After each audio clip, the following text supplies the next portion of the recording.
Title: The Hidden Heir. In the ancient kingdom of Obins, where the moonlight kissed the red earth and the drums spoke louder than words, a young prince named Prince Obiora lived under the heavy weight of royalty.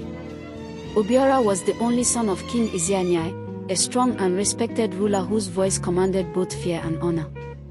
From childhood, Obiora was taught one thing: a king belongs to his people, not to his heart. But destiny had other plans. Forbidden love. One evening, during the New Yam festival, Obiora slipped away from the palace guards and wandered into the village square. That was where he saw her. Adis.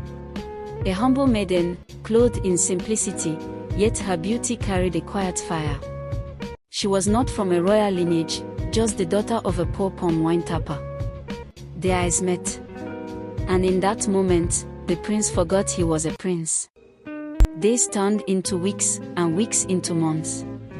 Obiora secretly met Adis by the riverbank, under the cover of darkness.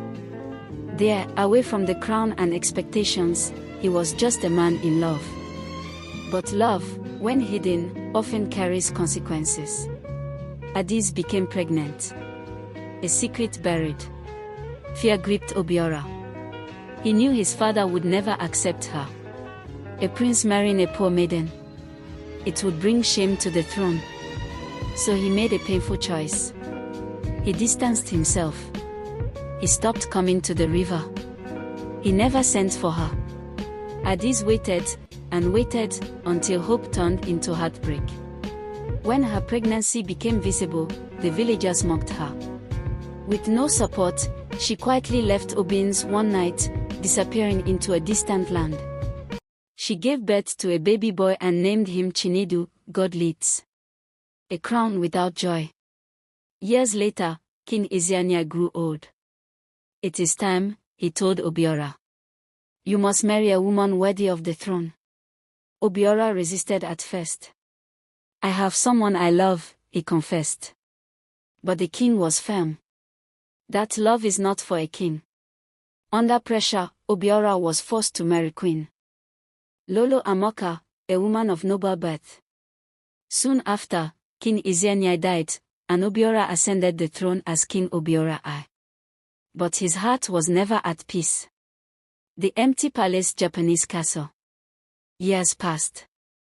The palace was filled with gold, servants, and power, but empty of laughter. Queen Amoka could not bear a child. Every ritual, every sacrifice, every prayer, nothing worked. The kingdom began to whisper. Who will be the next king? King Obiora grew older, haunted by memories of Adis. He often wondered. What if she had the child? But he never searched. Fear and pride kept him silent.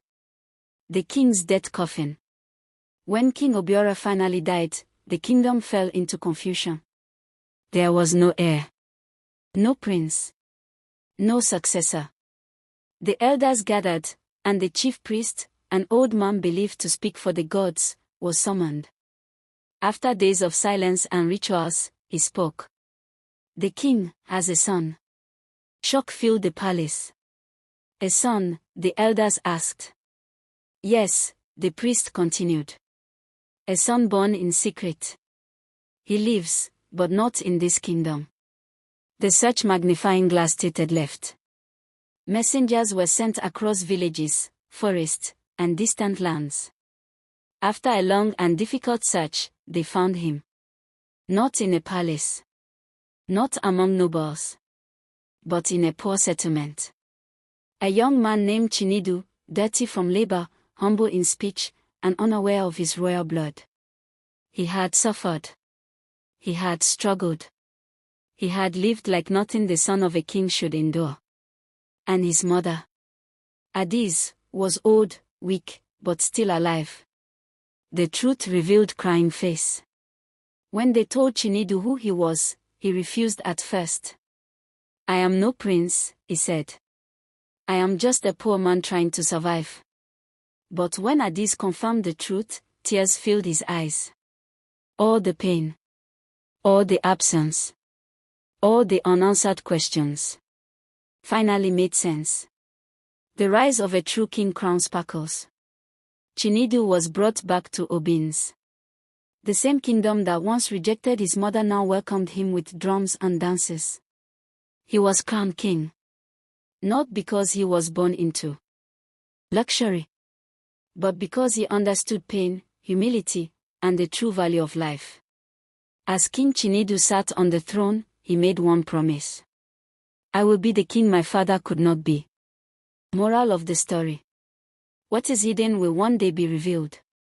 Power may choose pride, but destiny always chooses truth.